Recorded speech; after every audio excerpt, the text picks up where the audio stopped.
बहुत समय पहले की बात है। एक घने जंगल में एक शक्तिशाली शेर वीर सिंह राज्य करता था। वह निडर, समझदार और न्यायप्रिय था। जंगल के सभी जानवर उसकी बहुत इज्जत करते थे। एक समस्या थी। कुछ चालाक जानवर सत्ता पर कब्जा करना चाहते थे।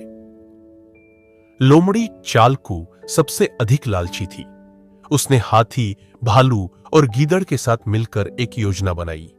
उसका इरादा था कि वह शेर को बेवकूफ बनाकर जंगल का राजा बन जाए। एक दिन चालकू शेर के पास गया और बोला, महाराज, जंगल में अफवाह है कि जंगली कुत्तों का एक दल आपकी सत्ता को चुनौती देना चाहता है। हमें तुरंत कुछ करना चाहिए। शेर चौंक गया। उसने बिना जांच पड़ताल के एक सभा बुलाई और सभी जानवरों को सावधान कर दिया। इस बीच चालकू और उसके साथी जंगल में डर का माहौल फैलाने लगे। उन्होंने झूठी कहानियां फैलाईं और कई छोटे जानवरों को धमकाने लगे।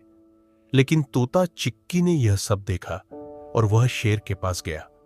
चिक्की बोला, महाराज, आपने कभी खुद से जांच क्यों नहीं की? मैं आपको सच दिखा सकता हूं। शेर ने पहले तो संदेह किया, लेकिन फिर तोते के साथ जंगल की सैर पर निकला। उसने देखा कि जिन कुत्तों की बात हो रही थी वे तो जंगल से बाहर रहते हैं और कभी जंगल में नहीं आते। अब शेर को सच्चाई समझ आ गई। वह वापस लौटा और सभा बुलाई। उसने चालाकू, हाथी, भालू और गीदड़ को बुलाकर कहा, झूठ बोलकर, डर फैलाकर तुमने जंगल की शांति को भंग किया है। यह अपराध है। चालाकू डर गया और बोला, माफ कीजिए महाराज, हमें लालच ने अंधा कर दिया था।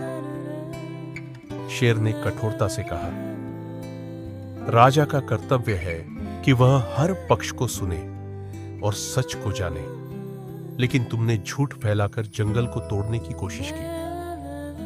शेर ने उन्हें 1 महीने के लिए जंगल सेवा में लगाने का निर्णय लिया।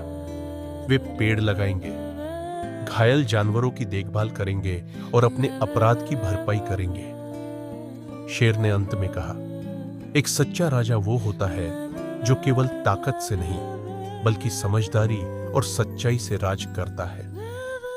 उस दिन से जंगल में फिर से शांति लौट आई। सभी जानवर समझ गए कि डर और झूठ से कुछ नहीं मिलता और सच की राह ही सबसे सुरक्षित होती है। शिक्षा, झूठ और लालच चाहे कितना भी बड़ा क्यों ना हो, सच्चाई और समझदारी के सामने कभी टिक नहीं सकता।